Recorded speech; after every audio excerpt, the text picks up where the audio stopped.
My name is Andy Fott. I'm with Continuum Planning Partners. Our office is down in Brentwood. I live here in Nashville, but our clients are mostly here in the Nashville area.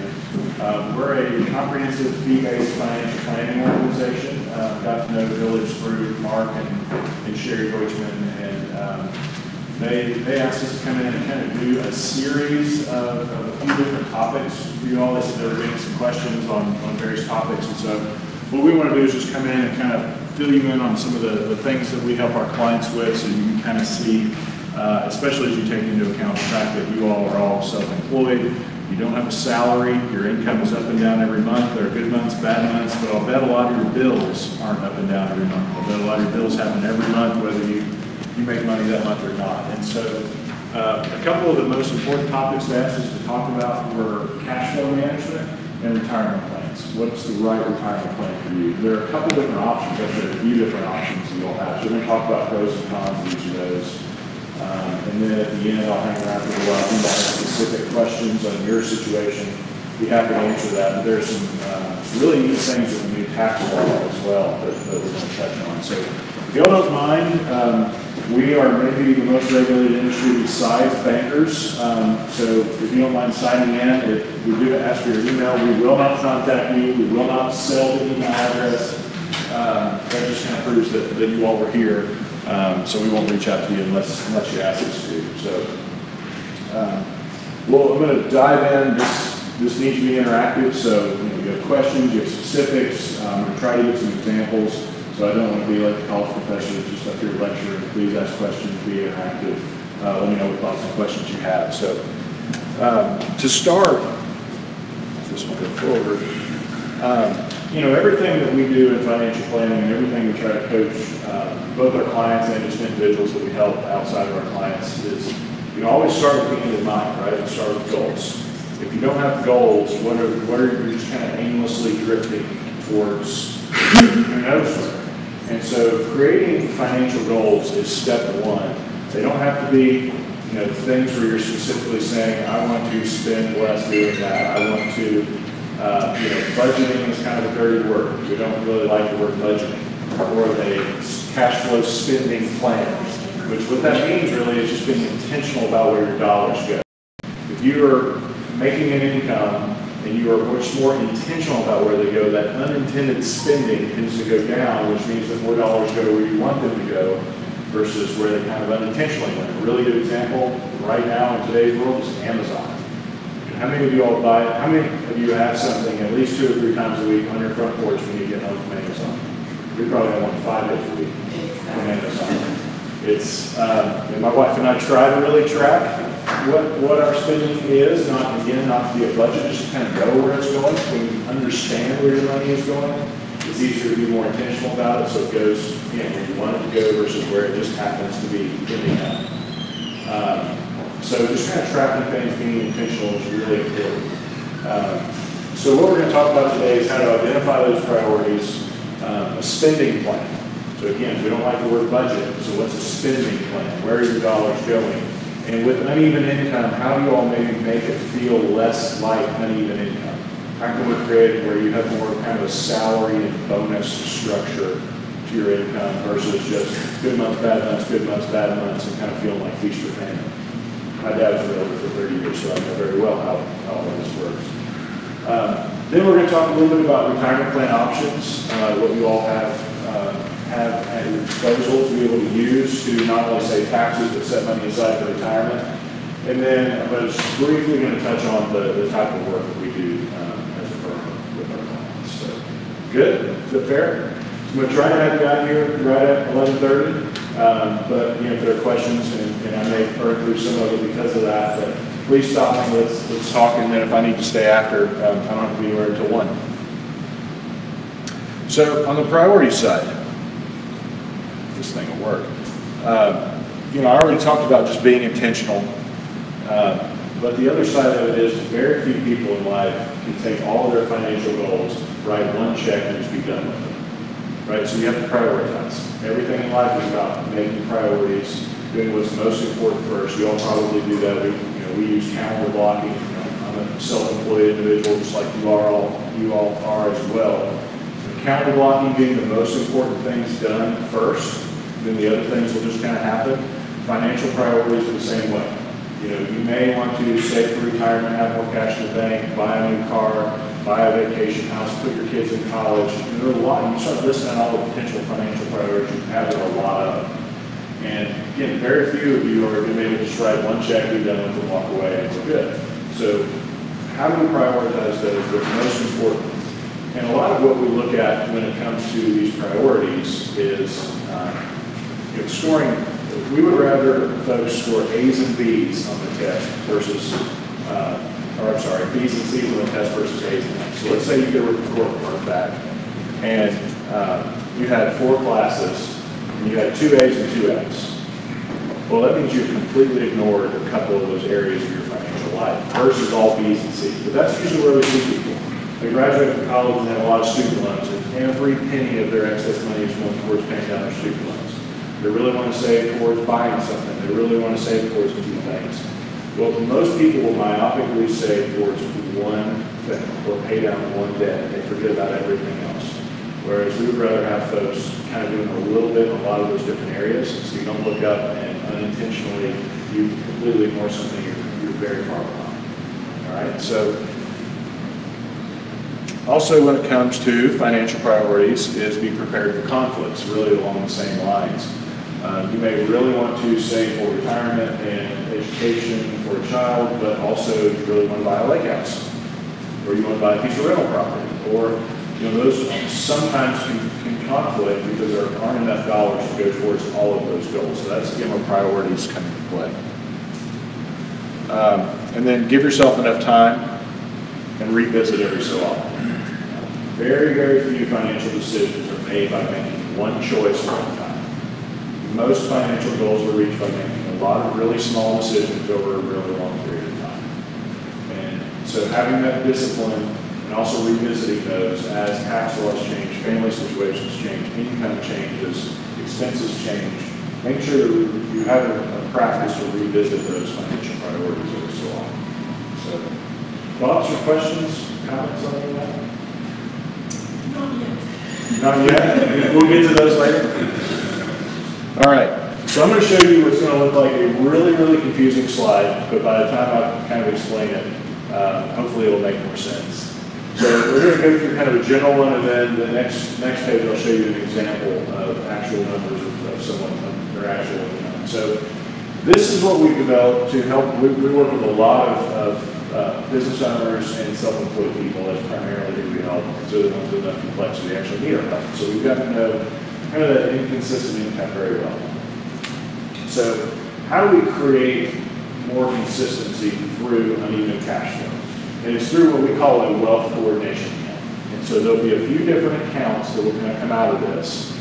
And so step one is those of you who don't have a business checking account and you're using your personal checking account for that. If not today, sometime this week, go to your bank and open up a business checking account that is separate from your personal account. That's huge. The second piece of that is have a separate business credit card from your personal credit card. When you get to tax time, you're going to be really, really happy you did that. It's a lot easier to track it. But also just, if you're kind of living out of the same bucket of money where your income's coming in, sometimes it's good, sometimes it's bad, that just innately creates this kind of fear and frustration because you just don't ever know what's going to be in it. Versus if we can kind of over time, and again, this won't be something that one paycheck and you have this fixed. This may take 6 or 12 months to kind of get this developed or longer. If you can get to a point to where you're paying yourself a salary that you know you can live off of and you can pay your monthly bills, and then quarterly you're looking at how good was this quarter and paying yourself a bonus, that's ultimately where we're trying to get. Which again is where most people would just have a W-2 monthly salary job. That's where they live. And so how can we get you all closer to that? So step one, you have a business account. And by having a separate credit card and business account, it allows you to track what are my business expenses on average. Because if you're setting aside, if we need to have an emergency fund for your business, because you should have one for your business just like you do personally. And I don't really know what my business expenses are. How do I know what I should have in the emergency fund? So being able to track what your expenses are is huge. And by having this separate business credit card, guess what? That makes it really easy. I go look at the last 12 months of what my expenses were, divided by 12. I know what my average expenses are. And I now try to keep, this is going to take time to build. You aren't going to be able to day one have 3 months of those business expenses in there. But that's the ultimate goal, both personally and business-wise. Is that 3 to 6 months of liquidity? Is that rule of thumb, which is pretty true in the financial world, having about that much in cash and liquidity. And we're going to talk a little bit, there's a difference between cash and liquidity. Cash is just cash in the bank doing nothing. Having liquidity is a better place to be than just cash. You know, having access to funds in the short term, for example, through maybe a home equity line of credit, that's liquid. You can go grab it. That maybe isn't where you want to be long term, but as you're building up your cash balance, having access to liquidity through that is big. So dollars come in. The other account you go set up. So we've talked about having, you have your personal checking account. We now have created a business checking account and a business credit card. The third bank account we have is a tax account that is completely separate from any of our other accounts. It is so very important to get ahead and stay ahead of that tax monster, that if you talk to anybody around here who maybe has owed taxes and they get to the end of the year and they didn't realize how much it was going to be, that's just a really scary place to be, and it almost hamstrings you going forward.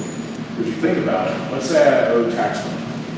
And so we get to April next year, I had a really good year, didn't pay enough in my quarterly estimates, and all of a sudden I owe tax dollars. Well, now I have to go make money next year to pay my tax bill, but oh, by the way, I have to pay taxes on the money I just made to pay the back tax bill. And it becomes this vicious cycle that's really hard to get out of mind. And so if from the beginning you get in a habit of taking anywhere from 20 to 30% of your gross income, I make $1 of commissions, I take 30 cents of that, put it in a tax account, and pretend like I never even got it. Just go straight in that tax account. When my quarterly payments come due, I write a check out of that tax account. When I may owe taxes at the end of the year, it comes right out of that tax account. So you never have any surprises. And then if there is extra money left in that, maybe we have a great accountant who did a good job, or we oversaved a little bit. Then at the end of the year, you look, what was my balance at the end of the year? What did I owe in taxes? There's an extra $10,000 in there, pull it out. That's an additional bonus. It doesn't need to stay in there. But you're ahead. You aren't having to kind of earn money to stay in front of that tax monster. So from your end, anywhere from 20 to 30% is a good place to start as far as how much taxes to save. If you're kind of in the beginning stages of your career, closer to that 20% is going to be good. If you're kind of getting to where you're going to have really consistent higher income, closer to that 30% is going to be good. Because really, you don't pay taxes on your gross income. So if I go make $250,000, you don't pay tax on $250,000 because you have business expenses, right? So you're going to pay taxes on less than that. So if we have 50,000 business expenses, I pay tax on 200,000, not for 250. But it's really hard for you to calculate on an ongoing basis. Well, what's my net income that I need to save for? So getting in the habit of just carving out money off your every dollar that comes in is just easier. It's easier for you to manage. Because if you think about it, on your net income, at the higher income levels, you're probably paying more like 30%, 32% income tax. But as self-employed people, what's the other tax that you all pay as self-employed people? Federal tax, not Tennessee. There's some weird laws here in Tennessee. What's that? FICA, yep, the self-employment tax. So if you work at a job somewhere and have a salary, about 7.5% of that salary comes out and goes to the federal government for Social Security, Medicare, so it's the payroll taxes. 7.5% if you have a W-2 job. You're self-employed, like you all are, like I am, your employer's paying half of that if you're a W-2 employee. Guess what? You're your own employer. You're paying about 15% self-employment tax. So let's say we're in a 30% tax bracket and 15% self-employment tax. That's 45% tax. of our net income. We're going to talk about how to maybe fix that a little bit. That's how it's nice. So that's why if we take 30% of our gross income, but we're paying 45% tax on our net income, it usually ends up working out about right. So, all of that is probably way more complication than you want to know that we're trying to make it simple by just taking the gross percent of your dollar. How many of y'all are doing that already? Have a tax account set some money aside? Does it help? Absolutely. Yeah, I've been self-employed for a number of years, and it absolutely takes the worry away from it. Yeah. Did you ever get behind kind of early on? Good. I was too scared. That's a good thing. I was too scared to get behind. She loves numbers. Yeah, exactly. Good. You said you have one as well? Does it help you? Do you have kind of a formula like this that you? Yeah, just 30% usually. The 2 years I've done, I have extra in there, so that's been nice. Then I feel good to pull that out. It's like a tax refund when you have it. Because that's what happens with normal salary people. It's just taken out of their paycheck, their payroll. They didn't know it. You learn to live. Americans are strange. If there's money in your account, you spend it. If it isn't there, you won't. And so you learn to live on that. And it might take a little while. It might take a few months to a year. But you kind of learn to live on that. And as your income goes up, hopefully, as you grow your career, then it gets easier and easier to live on that. So let's kind of take it and make this this thing that looks a little complicated easy. So a dollar comes in. We're going to ultimately take 30% of that and move it straight over to a tax account that's at our bank. We're going to try to build up to 3 months of our fixed expenses that are going to stay in that business account. And then over here we have a separate business card that we're just swiping every time we have a business expense that we use so that we can calculate what that is. And also for tax purposes, it just makes it a lot easier to know what my business expenses were when there's one place to go, versus they're intermingled with your personal expenses. You have to pull some out, and you just don't know where all of it is. Make sense? Yes. Questions, thoughts? Anybody kind of doing this already? Something similar to it? A little bit? Having a separate business account and tax account from your personal is absolutely crucial. It is. Absolutely. It is. You have to do that. There are other things you might want to get to if you're an LLC and stuff like that. All that is kind of nice to have, not have to have. 3 accounts, business account, tax account, personal account, are crucial. You'll look up if you don't have that structure. You're going to have this, we kind of call it sometimes a bird's nest. Where just stuff is kind of happening all the time. You look up and you don't even know what the world it is and how do you handle it. It can be a nightmare. So then what we can do, if we know out here, now we have our personal checking account where we have some buffer cash in there. And so what we can do is if we know what our monthly personal expenses are, we can start to work on paying ourselves a salary. And so if we have a good month that comes in, we're going to leave some of that money in this account. So let's say our personal monthly expenses, just to make round numbers, are $5,000 a month or $10,000, whatever they are. So I know to pay the mortgage, pay the light bill, buy food. This isn't talking about vacations and savings or any of that. Just what do I need to live? What are the living expenses? So let's say that's $5,000 a month. Well, out of this business account, you sweep your salary of $5,000 a month into your personal checking account. So you start getting used to seeing consistent. You can set up those automatic sweeps at your bank, especially if it's the same bank. You just go in there one time and talk to either your banker, you can do it online, and just say automatically send this much from this account to that account. So you kind of recreate your salary where you know you have consistent money coming in. Then every quarter, what you do is you look back and you say, how good was this quarter? Was this a really good quarter or was it a really bad quarter? And we know we have kind of this dollar amount. Let's say we need to keep $10,000 in here as our monthly business expenses. Then sweeping our dollars out, and we have $20,000 in here. Guess what? I have an extra $10,000 because we had a good quarter. I can now pay myself as a bonus. So we can pull those dollars out every quarter. And that's where, as you start looking at your long-term savings and emergency fund savings, that's really where it gets tricky with inconsistent income like you all have. Is what if I want to save? Well, I can't save every month because in December and January, I have my worst months, In July and August, it's really easy for me to save a lot. So that consistency kind of disappeared versus if you just look at every quarter, kind of put a watermark of what is the cash I need to keep in my bank account and sweep the excess over, then you know I can take some of that for long-term savings, some for an emergency fund, some to lifestyle, some towards vacation, some towards putting, that long-term savings could be, that doesn't have to be a retirement account or stocks or bonds, that could be real estate. Either saving for a down payment or paying extra on the debt that we have on that piece of real estate. So that the cash flow is more that way. But it just makes it so much simpler and so much less stress in your life. If you know every month I have this much coming in, every quarter I'm going to stop and look and see how much extra do I have, and I can bonus myself, and then figure out what to do with it. And then auto-draft it out of your personal account, you have your bills, lifestyle, debt payments, that sort of thing. And then on the emergency fund side, that can be your personal checking account if you want. A lot of our clients like to have that separate as well, so it's outside our mind. That, for you all, is being self-employed.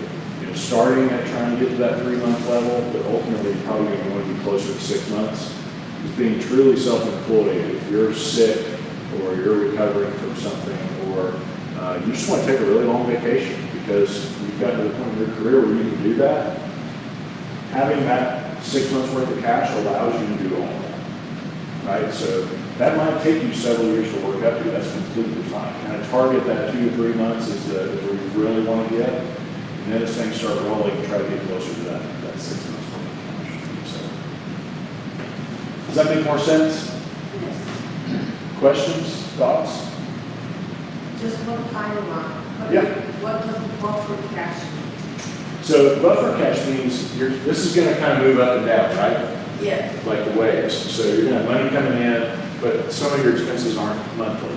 Vacations and holidays and that kind of stuff. So you always have a little bit of buffer cash in there. You want to make sure you don't spend it down to zero every month. You want to have, everybody's a little different. Some people say, I really need $10,000 in my account or I don't feel right. Some people say, I have $500 in there. I don't really care.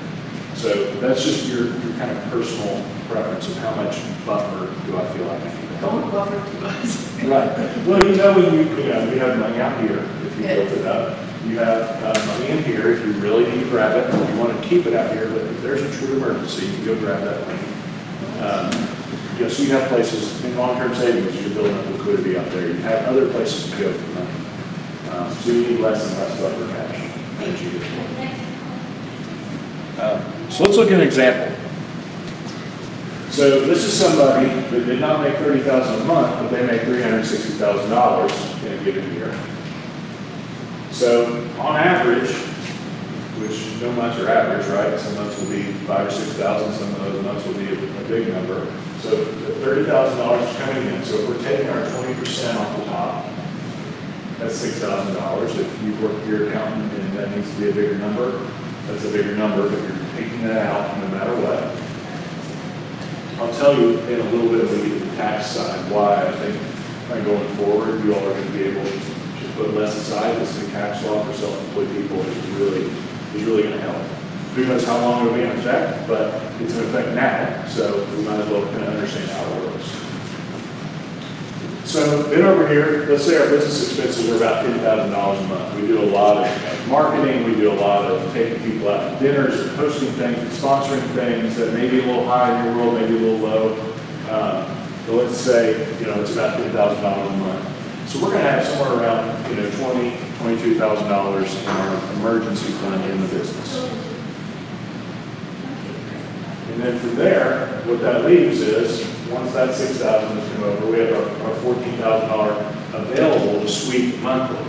So let's say our bills are only $10,000 a month. Well, then we're only going to sweep $10,000 a month. Our bills are only $8,000 a month. Well, we're going to sweep $8,000 a month. Leave the rest in here, and then every quarter, kind of figure out how much, if we have $30,000, then I'm going to bonus myself $8,000.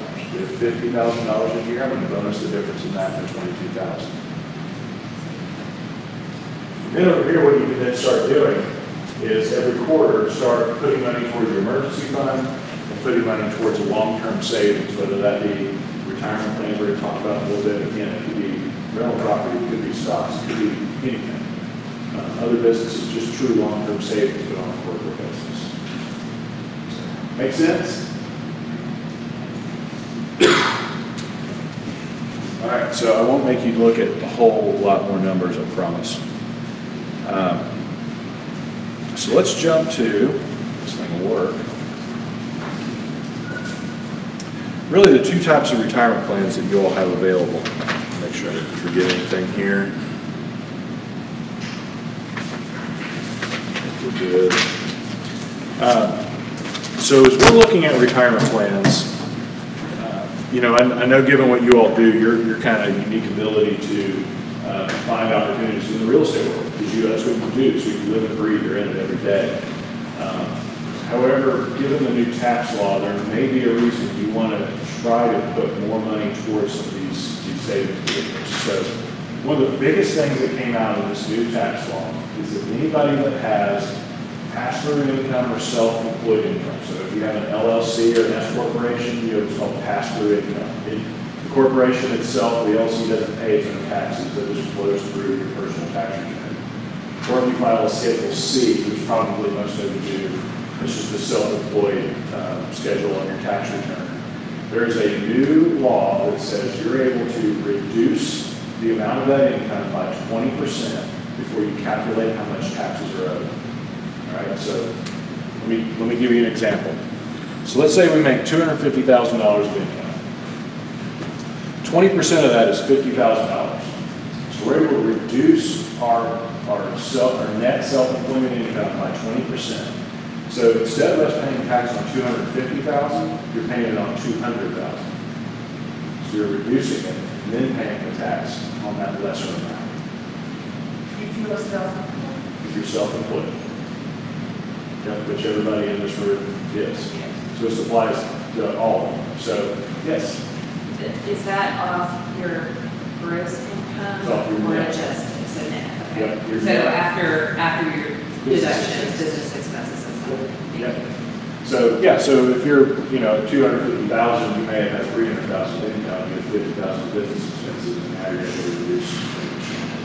So here's what how big of a deal that is. Let's say your total tax rate, when you add in your federal tax, your self-employment tax, and all that's 30%. Might be higher, but let's say it's 30%. That's a $15,000 tax savings. So that's real money. That's a big number, right? So it's a really big deal. So those of you in here, how many of you in here are working with an accountant to file your taxes? So most. Good. Those of you who aren't, find an accountant, work with them. TurboTax, when you're self-employed, you're going to cut it. They will make back every penny you pay them over what you would have just paid for TurboTax, and finding additional deductions and tax savings. You will come out ahead on that. So they'll be penny wise and pound foolish on that higher scale. Yes. Do you recommend I know there's no specializations, but somebody who really focuses on real estate as opposed to just a CPA? I would say anybody who focuses on business owners and self-employed people, because really, in the whole self-employed world, deductions are deductions, income's income, but there are certain tricks that anybody who's self-employed, things that we use that we write off are the same as you all. So this may be outside your purview, but so if you're using a tax accountant who is himself self-employed or herself, Yep. they're probably a specialist in self-employed. Most of them are, and for those of you in here that you probably don't want to work with an accountant at a big firm because they're really expensive. So finding an accountant who, a couple of reasons. You all are in the business of finding new clients too. Someone else who's self-employed, they understand what you do. There could be some, partnership there. But also, they're self-employed. They understand this themselves. So somebody really to give a good relationship with, you click with. It's an accountant, but anybody know the difference in I think I told this to you folks in the last one we did. How you can tell an outgoing accountant? An outgoing accountant, how you can tell? They look at your shoes instead of their shoes when they talk to you. So, accountant's still an accountant. I've met a few that are funny. So that's a really big deal, and why you want to really have an accountant that you're not just meeting with, You pull all your stuff together April 1st and you want to file your taxes by April 15th. This is a big deal that you pay attention to this because if you make more than $315,000 of self-employment income, this starts phasing out. And when you get to $415,000 of self-employment income, it's completely gone. So once you get to $315,000 of net self-employment income, you start losing this deduction. And by the time you get to $415,000, this deduction doesn't apply to you. So the cutoff is $415,000. 15. Right. So roughly halfway between $315,000 and $415,000, you're only going to get 10% reduction in your income. So it kind of proportionally goes up. So big deal to pay attention to it because this is a calendar year thing. If we get into April, we're trying to fix it. There aren't a whole lot of things you can do to fix it. You need to do things between now and December 31st. So there are things you can do from a business side, buying a car you can write off, and, maybe prepaying some of the expenses you have, but really all that stuff can be small. One of the biggest ones that you can use to set aside big dollar amounts in order to get deductions immediately are retirement plans. And so that's one of the big reasons why not only has this always been important for you all self-employed because it's a tax deduction, if you're getting close to that $300,000 to $400,000 of income, this could be extremely important. Because it could not only save you the tax loan you set aside, but also move you down into that new world where you're able to reduce your income further. So it could get to a point where if you're kind of making around $350,000, $400,000, and you're able to take advantage of this, it's almost like the government puts the money in for you. Because you're putting dollars in, you're getting all these tax benefits for it, but just kind of, you didn't net the same amount in pocket what you did at the time. So the two that you all are going to want to pay attention to are a SEP IRA, which I think stands for self-employed person, I think, and a solo 401k. So a 401k plan is kind of a traditional retirement plan that a lot of employers set aside. But as a self-employed person, you can have a solo 401k that's just for you. And really the main difference is the cost of administrative burden is just a lot less. And so big picture, we're going to go through some of the details of these. SEP IRA is really simple, easy to set up, no bells and whistles. 401k is a little bit more complicated, not much, but has a lot more bells and whistles you can take advantage of. What does that mean? I think it stands for self-employed person. I'm not sure. You can probably Google it and figure it out. Did you find it? Did you Google what SEP means? Yes. It's self-employed. But for SEP, I have a team, so I've got 2 employees. Yeah. So with SEP, I have to fully fund their SEP as well. Right. So I have an agent colleague of mine who does not work here, but she has a team as well, and she does some sort of loophole where she 1099s all of her agents so that she can, and it's not a SEP, but it's something similar to that, but where she can fully, is this the SEP cap like 250 or something? It is. So this other one is 500, and you can contribute to it, and you don't have to fund anyone else's because they're all self-employed. So what is that? So that's tricky because you're running into IRS and Department of Labor rules of should they be self-employed or not. And so I would urge. That's the same thing my accountant said. I'm just curious as to Yeah, if your accountant, I would say if your accountant blesses it, it's probably okay. That's we like to live in not necessarily black and white. We'll step into the gray area a little bit when it comes to taxes, but I also would rather step into the gray area in a lot of other areas. And the IRS is not one that I like to mess with. So not being overly conservative, but also not being super aggressive. It's about the super aggressive stuff. It is because they would probably come in, so what would happen is the IRS audits, they come in and they probably look at that and say, no, you should have treated these people as employees because they work X number of hours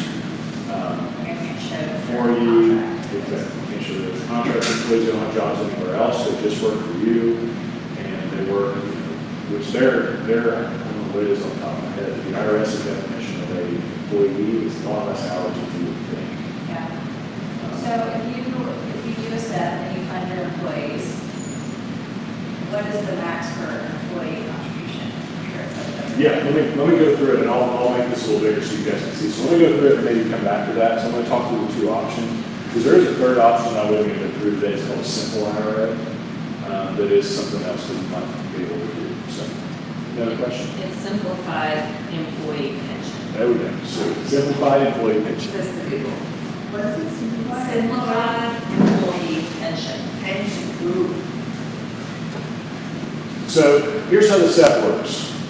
The employer, and remember, you all are both the employer and the employee in this example, right? Because you're self-employed, and you have employees on your team, but for the purpose of this, let's talk about just the folks in this room.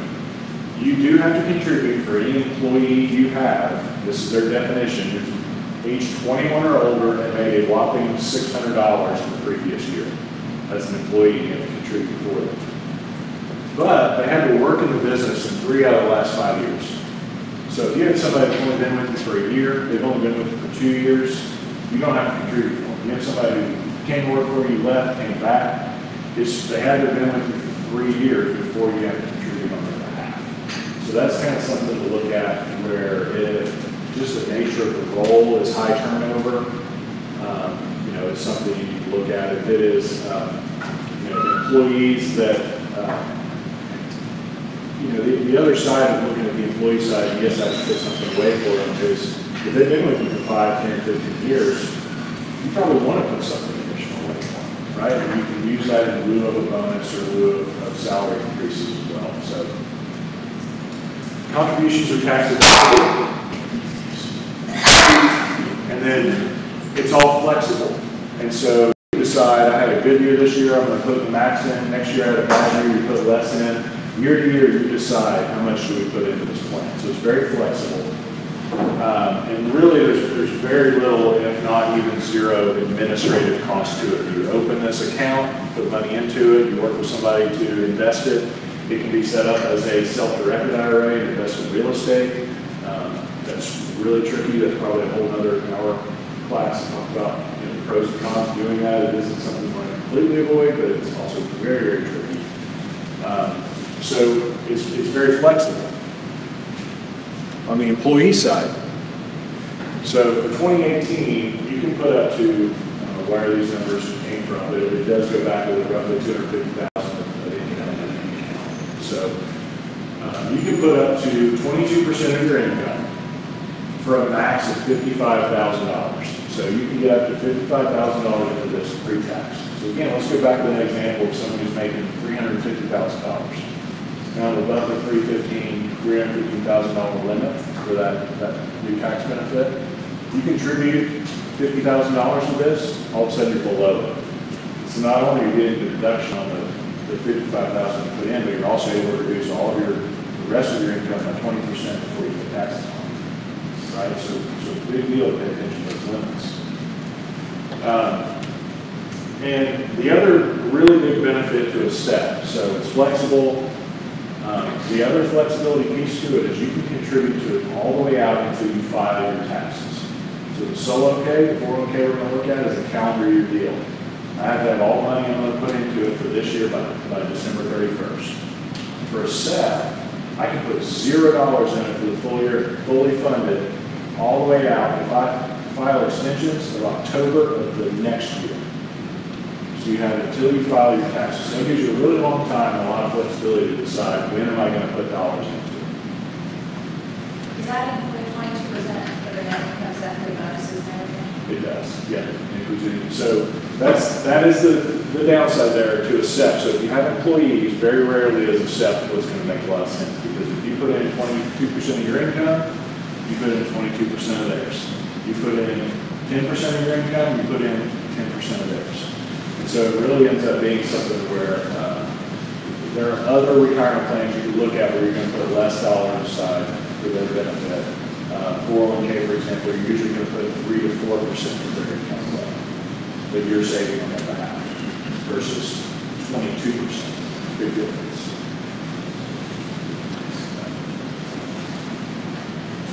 So for the SEP, there's a separate IRA for each employee, so they all have their own. Fiduciary liability is another thing to take into account when you think about this. So if you open a retirement plan for an employee, you now have a fiduciary responsibility for them to make sure that that's an appropriate plan.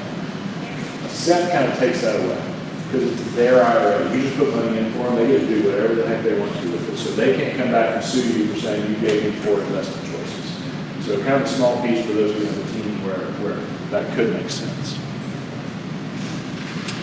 And then there are some ways to get money out. So a 10% penalty if you take money out before age 59 and a half. So this is long-term money. This is not a savings account. If you put money into any retirement plan, there are a few minor ways you can get money out of it, but in most cases, it's all the way out at age 59 and a half. Why the IRS decided not 60, not 59, not 65, 59 and a half, I have no idea, but that's our government. So 59 and a half, anything before that is subject to a 10% penalty. So you're going to pay taxes on it and a 10% penalty. In retirement, then, and we'll share this with you all. These are the retirement piece you don't really necessarily think about. But then there are what's called required minimum distributions. Starting at age 70 and a half, you have to start taking out a minimum amount every year. Not 65? Nope, not 65, it's age 70 and a half. Okay. So you have 59 and a half and 70 and a half for the two ages. And then at your passing, the IRA is included in your estate, and then your heirs inherit it, and then they're able to take money out of it. They're going to, if they're below 59 and a half, they don't have to worry about that 10% penalty, but they are going to pay tax on the withdrawal. All right, so big picture, simple, it's a very simple plan. You set up an IRA, you put in whatever you want to in any given year, up to $55,000, or the lesser of 22% of your net income for $55,000. If you have all the way until you file your tax return to put that money in. So you can put it in throughout the year if you want. If you go back to our wealth coordination account, I would suggest you can set this up quarterly and just putting something into it. And then at the end of the year, if you have extra money in your tax account that you didn't really feel was out there, what a great chunk of money to take and put some or all of that into a retirement plan. That would be property taxes. So really your only options are to take the deduction now, it's going to be taxable later. Again, very, very simple, streamlined. The downside is if you have employees on your team, you have to put the same percentage in for them as we put in for you. All right, makes sense? Clear as mud? All right, so let's look at the 401k plan. The 401k, anybody in here work somewhere you have 401k in the past? So it's going to work very similar to that, where there's an employer plan you set up, and the solo 401k is one where it's a business owner, which you all are, or a self-employed person, and their spouse will be on the plan. If you start getting to where you have other employees, it still works very similar to this. The only difference is you may just have a little bit more administrative costs. You're going to have somebody that files a return to the IRS, and just a few other things you have to do. So in this, it's the same maximum contribution of $55,000, but it's broken into two pieces. So you have a deferral of $18,500 that you can put in if you're under age 50, or $24,500 if you're over age 50. So why in the world do I want to do that versus just a 7? Because there are a few features here. You can make this a Roth. So the Roth IRA, what that is when I put money into it, I don't get the deduction today. But when I take money out, I don't ever pay tax on those dollars again. There are a couple of caveats. You have to leave it in there for 5 years and a couple other things. But you're essentially paying tax on the apple seed versus the apple tree. Right? So, in a SEP or a traditional retirement plan, yes, I get the deduction today, but if I put $1 in and that dollar goes to $10 when I retire, I'm paying tax on the whole $10 when I take it out. Versus here, you pay tax on $1, and that $10 is tax-free. So, nice benefit to be able to do some of that money up to the $18,500 to $24,500 if you're over age 50. A Roth is an option you can add. The additional amount between that and $55,000 then is going to be a tax deduction for you. So you have to deduct that piece. So for people that are at the max income level, you can put the exact same amount in this as you can in a SEP. If you're at a lower income level, it actually could be more. So an example would be let's say I make $200,000 of net income. Well, with my SEP, 22% of that is $33,000. That's the most I'd be able to put in my SEP.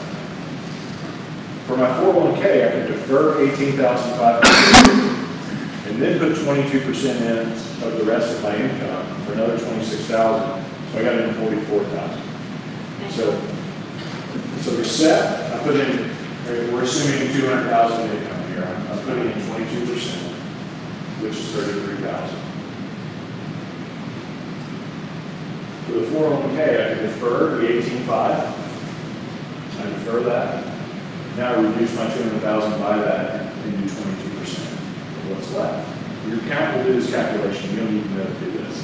Essentially, if you make more than the max limit, which is in the $260,000 to $270,000 range, it's the same. You make less than that, and you want to save more, the solar 401k is going to allow you to put more money aside in the second. In this example, about $10,000 more a year with this. You may not be able to put that much aside, or you don't have to. It's just you have the option. So if you make $200,000, then you put $18,500 into a deferred portion, Correct. and so that reduces your income to 100. Right. Yeah, 180. And 185. 185. And then you can still do 22% of the 182.5 Correct. in a non-deferred. Correct. It's all taxed up. That piece, that second piece has to be pre-tax. Okay. The first piece, you get to decide whether I want that to be Roth or pre-tax. Okay. It's still all one bucket, it's still all one account. It doesn't feel like it's two accounts, it's still one account. You just get to decide, do I want to do a Roth for some of that 18,500 or not. Okay. Thank you. It's just, again, options and flexibility, whereas the SEP is just kind of a one-trick pony. Okay. All right. Thank you. So effectively, does that create two IRAs if you just choose to do 18.5 in a Roth, then the remaining 22% is in? It's still, you still get one account statement, you just show you here's how much is in your Roth, here's how much is in your pre-tax. So it's just one spot. No, good question. So employer contributions are deductible if you're making it for your employees. If you do have employees, the way you set this up is you get to choose, there are various rules, which we have to talk about these. You basically put aside 4% of their income. Every month. Yeah, every month. So if they make $1,000 that month, you're putting in 4% of that. And that allows you to be able to fully contribute to the plan. Yeah, which, And that's just something like. what's an average roughly? For what? For what's an average income? For 1,000. So 35,000, 104, $1,400. But just Total. payroll. Total throughout the year. So per month would be, a little over $100 a month That's for the 401k. for the 401k. That would be your match. $1,400 a year versus the seven is like 7,700. Correct. So you're contributing less to that, Correct. but I'm also contributing less to that. You would be contributing, you would essentially be able to contribute roughly the same, if not more, to a 401k than the others. So, Why don't we just set over? because it's simple. So you're going to have, if you have employees, you end up, you have to have it in a couple of reasons within the calendar year before 401k. So I don't have that benefit of waiting all the way up until I file my taxes the following year to put money in, like the SEP does. The 401k is calendar year. And also, there's going to be some administrative costs to this. So SEP's basically free. This might cost you anywhere from $1,500 to $3,500 a year, depending on how many employees you have, which is pure administration costs. Having to file a form with the IRS, and there's a third-party administrator that has to make sure that money comes out of the payroll company, it actually goes in the right accounts, and they're watching over that. So there's just some additional costs to it. So what would you do? It depends on how many team members you have, and it depends on how much you want to reward and retain them and the return of this. So remember the SEP, you have to work with them for 3 years before you put money in. So if somebody stays with you an average of 2 to 3 years, they're probably going to do the SEP. If they have been with me for a long, long time, and I have to give them an extra 4% of income, which I probably would have given them a raise at some point anyway, maybe I just don't bonus them as much, or I give them a little bit less us a raise in the next couple of years, that's probably the way to go. No, the 401k. Because then you put 4% aside instead of 22% if they're doing it for a long time.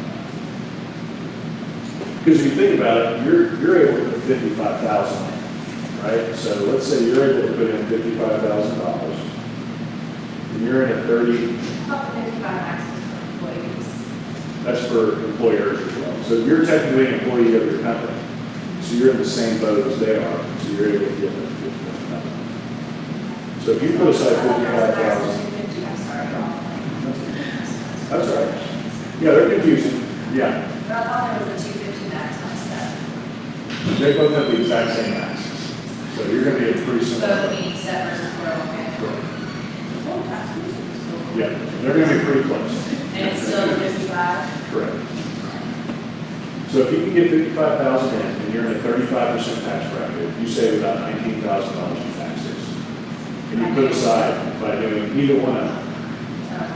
Either one of them, if you put $55,000 aside pre-tax, you save about $19,000 in taxes.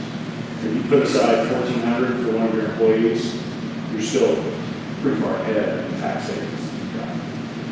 Does that make sense? I'd be happy to talk with you. So can I say that your employer is saving money by paying for your contributing to your taxes, they're driving up their taxes? Am I right? Yeah, everything that goes into that account, whether it's for you or one of your employees, is tax deductible to you as the business owner. Yep. So you have to take into account, if you're putting aside, a lot of money, you're able to deduct that. And if you have to put money aside for your employees, as long as you're putting aside less than what you're saving in taxes, you're still going to have ahead. Right? Especially if we're worried about the new $315,000 or $450,000 limit. So the two that I didn't put up here that are going to make sense in a lot less situations, there's something called a simple IRA. It kind of is like a poor man's 401k plan. You can put less in it, but you also put in less for your employees. You put up 3% in for your employees instead of 4%. In my mind, but then you're also capped out at about $18,000 total for you as the employer. So in my mind, that doesn't make a lot of sense. To save 1% for me to be able to put in so much less probably doesn't make a lot of sense. The other thing that if you look at these numbers and you say, that's great, I can put in $55,000, but I had a banner year and we made $500,000, $600,000. I know there's some folks around here that make close to $1 million. That can be done in this market, right? And I want to set aside more. You can stack on top of this what's called a cash balance plan. And a cash balance plan is basically, an old school pension. Nobody has pensions anymore. I actually got a text from one of my really good friends this morning who's in pharmaceuticals or medical device sales for GE down on the Gulf Coast. And GE just spun out their entire healthcare division today. And so kind of like HCA spun out LifePoint a few years ago. So there's now a new company that GE doesn't own anymore. And his pension is going to go away with it. But he was one of the last few places that I knew that even still had a pension. And so he was texting me this morning. Does this mean my pension's gone? Yeah, and that's really the only reason he's staying there. So he's probably going to be job searching. So a cash balance plan works like a pension, to where it turns it, you're able to put more dollars aside because you're kind of recreating your income. So here's an example. Let's say we're a 35-year-old, and we're able to put $55,000 in our 401k plan. If we're making close to the top end of that limit, around the 265,000 is the top end, you're able to put another $70,000 away into a cash balance plan. So your total contribution to retirement plans is $124,000 between maxing out the 401k and maxing out the cash balance plan. You have to be able to, there's lots more challenges there. You have to commit to that on at least a 3-year basis. There are lots of things. But let's say you're 50. All of a sudden, for a 50-year-old, we're putting aside $205,000. So if I'm trying to get around $300,000 income, and my income is $500,000, and I'm close to age 50, I'm able to get below that $350,000 limit by putting a plan like that in place. So just, these are creative, they don't fit everywhere, but they are kind of something that's an interesting tool if you are at that higher income level and you're looking just where in the world are places where I can put money and not pay taxes, or at least defer the taxes. Is the cash balance one still look for a rate pull out of it, or? It does, yeah. So anything, there's kind of a tug of war with tax benefits and flexibility. The more tax benefits, the less flexibility. The more flexibility, the less tax benefits. And so this is kind of all one end of full what we do to save taxes. Yeah. So again, big picture. Set. Really simple, low cost. I can put money into it all the way out until I file my taxes for the following year. Kind of big pieces there. 401k. More bells and whistles to it, but I can have a Roth feature on there. I can have loan provisions to where I can go borrow money against it if I need to. I put less away for employees if I have them, but it's a calendar year. I have to have all my money in it within by December 31st of that year. So you can't kind of think about tax benefits flexibility. One of those might make more sense for you than the other. If you're kind of running on your own, you don't have employees yet, I'll tell you the SEP's probably the way to go. Because it's flexible, it's easy, it's simple. If you have a bad year, you decide I'm not going to put money in, you don't have to worry about how much you're putting in for employees. But as you start adding employees, you're going to want to add that complexity of having a 401k. Make sense? All right. So last just 2 minutes, just as far as what we do. So happy to help any of you kind of talk through your personal situation. So we're a fee-based financial planning firm. So what that means is we're not out trying to sell people insurance and investments. We're out helping consult with people on their financial goals and figuring out where are you, where you're trying to go, and what are those steps you need to take to get there. And so our team is made up of myself and Abby's my business partner, and then Dennis, Hank, and Doug are also on our team as well, all very experienced folks. And so we got to know Village again through Mark and Sherry very, very well. And so our process as we're working with people is, whoops, let me jump back to this. Here's why people hire us. There are all these stats out there, but Gary Keller wrote this. I read it last summer. People with written goals are almost 40% more likely to actually reach those goals. So just taking the time to write down your goals versus just having them rolling around in your head makes a lot more opportunity for you to actually reach those. But if you write down your goals and then have an accountability partner, somebody who's just there to walk alongside you and make sure you make those decisions along the way, you're 76, almost 77% more likely to actually reach those goals. And so that's really what we do, is we help you, number one, set those goals, figure out what do I need to do to reach them, and then we're your accountability partner and walk alongside you and make sure that things get done.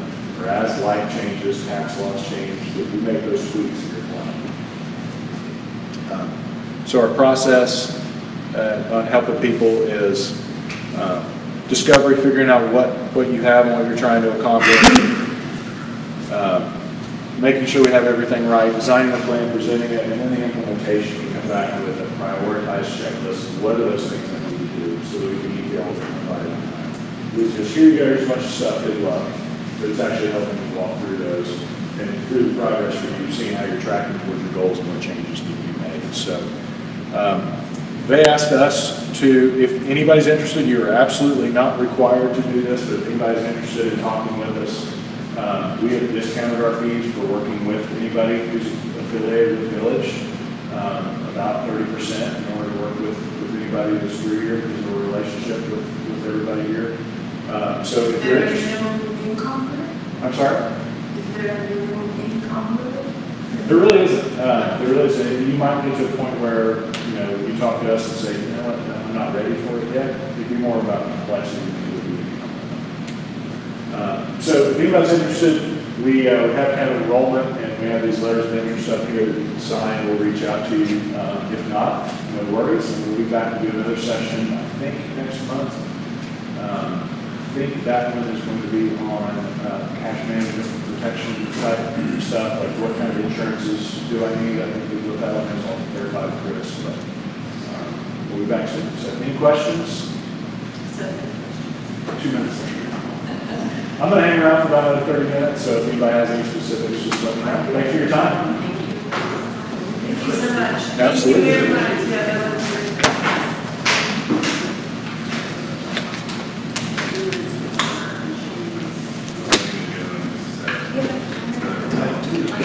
Yeah, that was great.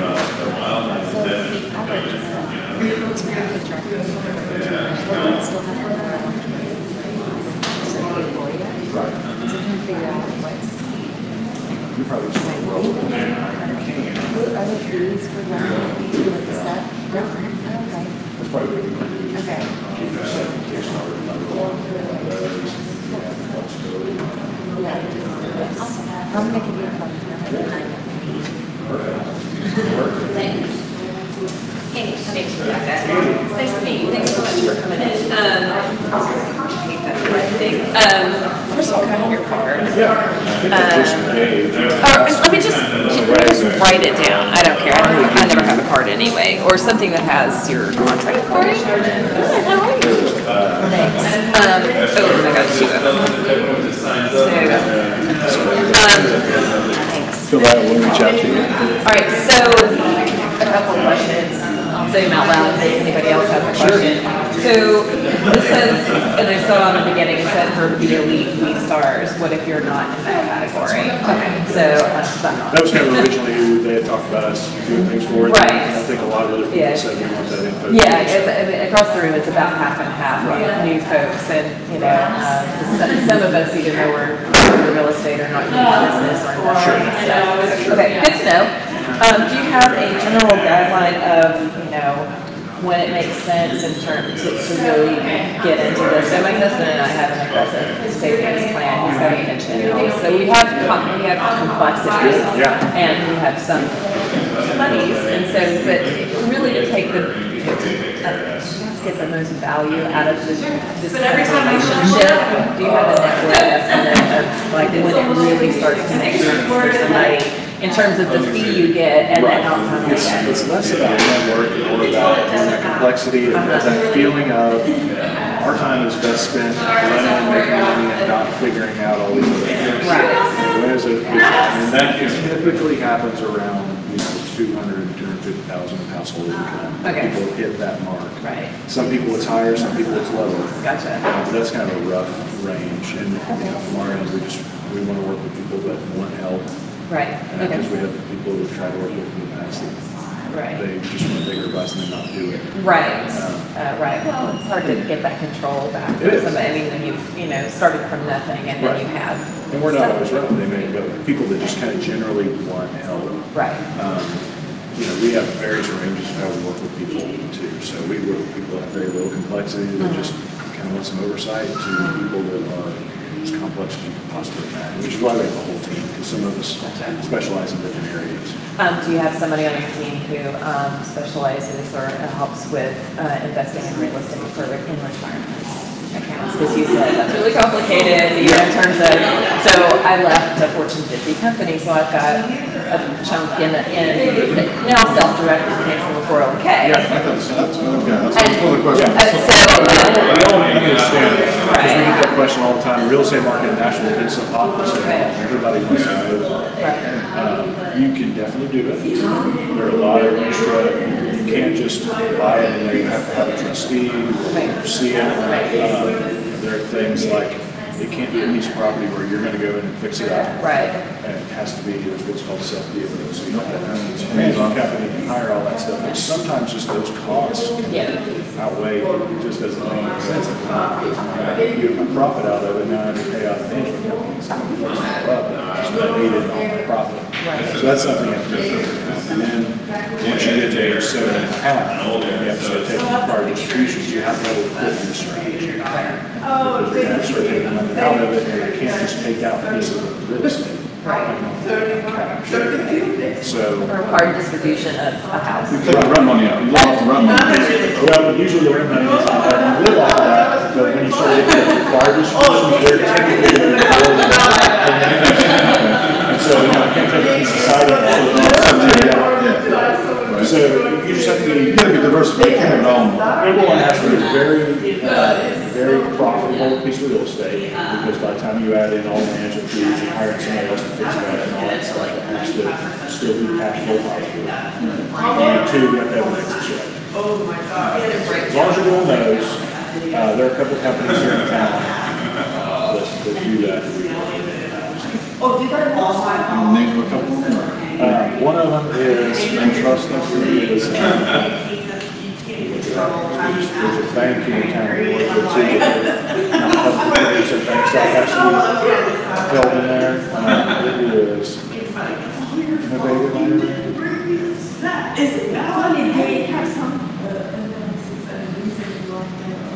IRA Innovations. I haven't worked with them a lot, because usually by the time we help people pension numbers on the extra costs of holding real estate in an IRA versus just outright, it kind of outweighs it. And having just a different diversification of liquid investments versus real estate investments. Not always when you get a better way to go, but I know stretch.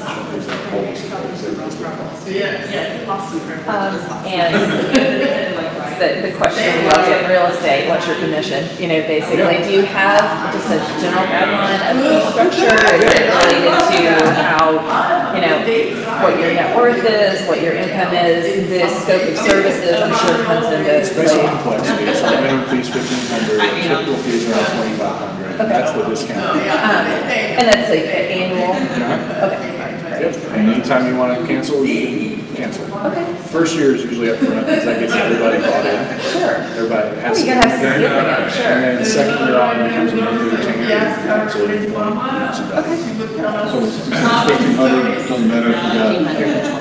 $1,500, if someone comes in and they have businesses and they have all kinds of crazy stuff going on, we would want to, that's what we kind of negotiate with Mark and Chris. And then $2,500 or $1,500 depending on the place. And the funds are still loaded, also, that you're investing in and stuff too. So that is just for our consulting. If you want to do your own investment, so basically what we do is we come in with that overall financial budget, cash flow. All different areas of financial So you do planning. estate planning too, so. Yep. And then, if our clients choose to invest, and they want us, they're free to invest with them if they have other relationships, but if they want us to do it, then that's fee-based as well. So it's fully transparent. So what's an estate plan fee roughly? Another 1,500 or? We'll bring in another attorney, we'll bring in an attorney to actually do that, and that's gonna be $2,500, sometimes they're $3,500 or so, if it's more complex, but yeah, usually not. But that's a one-time. Right. That's every 5 to 10 years. I'll sign up to get Sure. more information. I'm taking all this in, but, Yeah, no worries. and I'm gonna need my road notes on, I'm gonna have to get another one, sorry. No worries. And I'd like to discuss this with my husband, you know, so If you want to take it back and, can I just then like you can fill it out to us, and email or you it? can give it to Chris or Roy, who hasn't met Roy yet. I think he just started. He did, he came from 3D Title, but Okay. yeah, so he's, yeah, he's, Everybody knows him. everybody knows him. So So, either of them can get it to us as well. Well, great. So yeah, I should have brought my cards, but I don't. no, it's okay, that's fine, I'll bring it down. Thank you so much. Nice to meet you. Thank you. So, if you see anything from me, it's. Sounds good. Thanks so much. Sounds good. Thank you. Yeah, there's stuff in there. Thanks. Nice meeting you. What was your name? Brett Turner. Brett. Nice to meet you. Great. Thank you. Everything go? Everything's great? Great. Yeah, I think it streamed and all that, so. Yeah, it did. I just sit downstairs to make sure that, Cool. Yeah, I think we're good. yeah, did people trickle in? We did, yeah. It ended up being- Absolutely. Yeah, thank you for sitting through it, yes. Oh, of course, thank you very much for presenting. I really like it. I have a quick question. Sure. This is kind of a personal, because I found you and you know everything. What is the best way of, I have some cash, I don't know what to do with it. Mhm. What is the best way, because what should I do with it? That, That's a loaded question. Yeah, what is it? That's a loaded question. Oh, Because okay. it kind of depends on what you're trying to do. You know, what's your kind of time frame for retirement? Do you have some debts you want to pay down? Do you have some, I don't assets you have want to any purchase? debts. So that would probably be what I would say is a sit down and kind of understanding your situation, what you're looking for, and, kind of coming up with some investment for around that. Would they charge me a lot of tax for it? Not necessarily. Yeah, because I saved over the years, that's the. Right. That Right. was, and after the divorce, I got some presents from my mother and stuff. Gotcha. She's overseas, so I don't know how to handle, so we have to sit and decide. I think that would be something because Because I wouldn't want to tell you something and I don't understand the other piece of what you're trying to do. and Totally it goes to the wrong understand. spot. Because I said if I put everything in the bank, maybe IRS will get after whatever because. Right. So that's Right. the Exactly, thing. exactly. Do you have a car? I gave them all away. Unfortunately, I should have, I was in a hurry to get here. I'm leaving for vacation tomorrow, so I'm trying to cram all kinds of stuff in. Oh, that's So fine. I I'm forgot leaving about for those. vacation too. But if you want to put your info on there, we'll be happy to reach out to you and just kind of see how we might be able to help.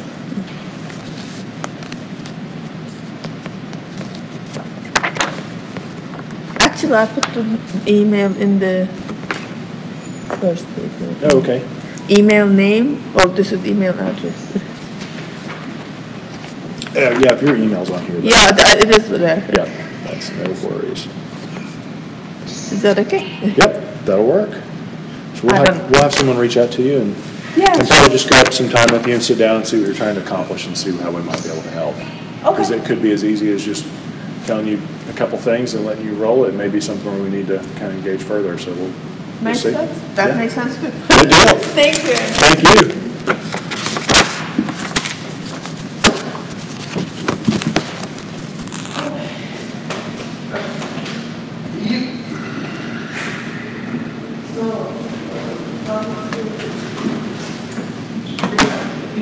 No, I didn't list it. That was just the fires.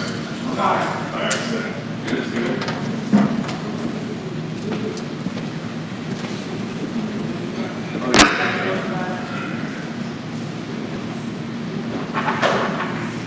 Oh, yeah. How many days? 2 days? Thank you all. Thanks so much. Have a great vacation. Take care. Enjoy your vacation. Thank you. 2 days. This second is a little harder for me because it's like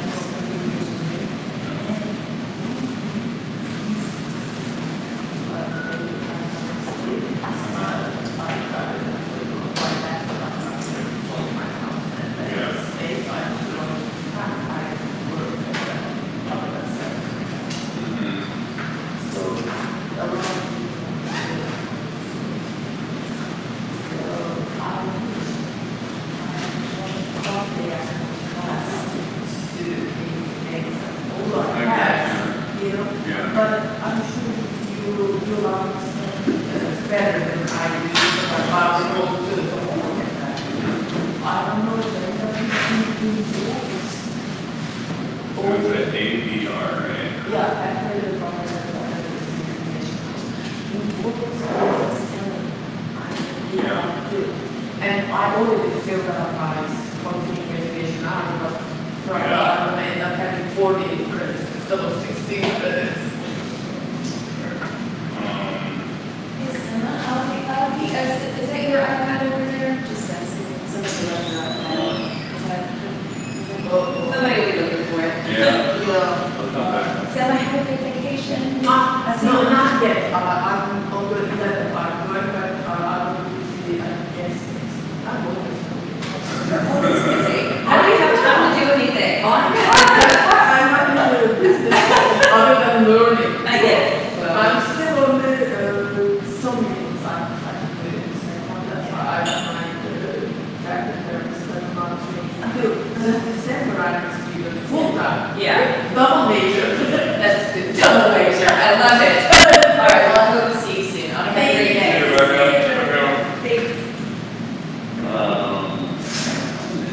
I You know what, in August you're taking it?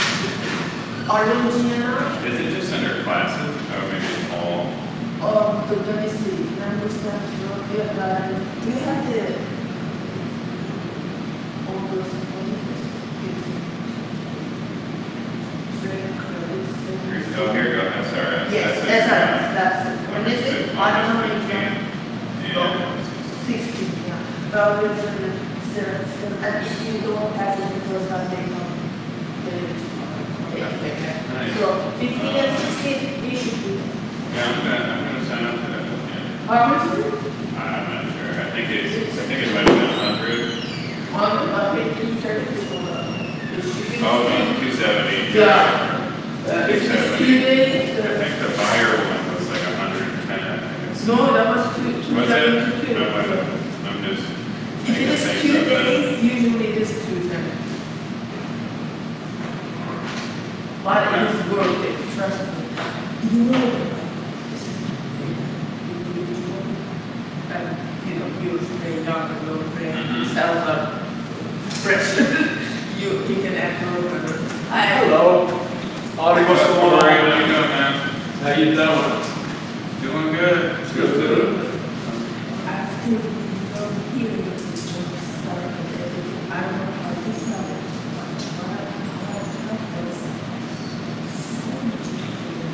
I know that, but kind of not in order. You know what I mean? It's not in order. It was just kind of flying around. That was put in order. Yeah. That's why I love it. And I do tutor, since I'm a physics major, I do Are you a lots. physics major? Yeah. Neat. Yeah. Physics. Well, who knew, but people know what I tutor a lot, and I have to go to Okay. scholarship. That's neat. I love teaching, and teaching is just, Yeah. it's a skill. You know something very hard, you might not be able to teach.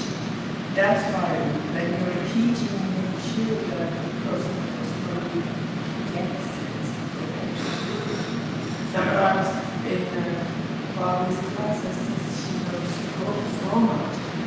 She can really understand how kind of It's so far ahead. So far. removed from the beginning. Exactly. I know what you're saying. And it's my, if I was practicing, probably I would know better, but I'm not practicing. So I'm hoping that when you start practicing, the foundation knowledge is gonna come up to the surface. Keep my biggest growth. It was great, honestly, going through it, like this weekend, I've been getting on track to have to like go through and do everything that we've done, and I learned it in Bobby's classes. And Of stuff, course. and then just, I didn't really know what I knew, and then I was like, putting everything together. And it's like, and I look back at my jump starter, how we filled my paperwork that we fill out and stuff, and Wonderful. Did anybody help you? No? Good for you. And it was like, I didn't realize that, what I knew or what I really picked up from the class until I had to like put it into actually do it. We learned a lot. We were really good because I spent years at the system, and they make you do it the workshops and little practices. They learn. Wow. It does. It felt good. Felt really good being able to actually answer the things and feel confident about it. Was it somebody who knows you? Or? Yeah. It was, Oh, good. Because that's better. Takes a lot of pressure. Oh yeah. It was an easy one for that. It was basically. So that start is always. The first one is always the hardest one. It feels good to have gotten one going. So good. Yeah, that's it. You're so young and on top of it and really had good stuff.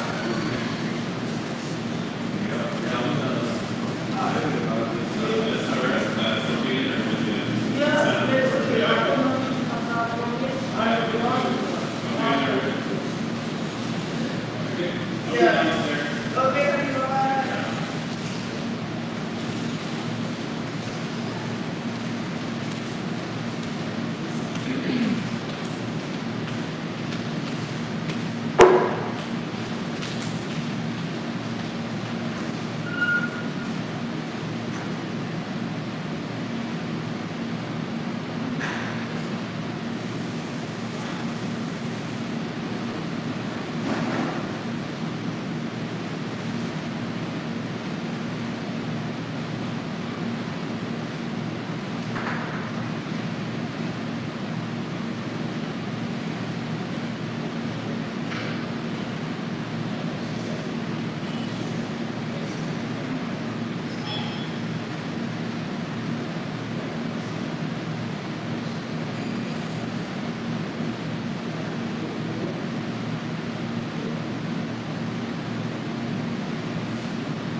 me just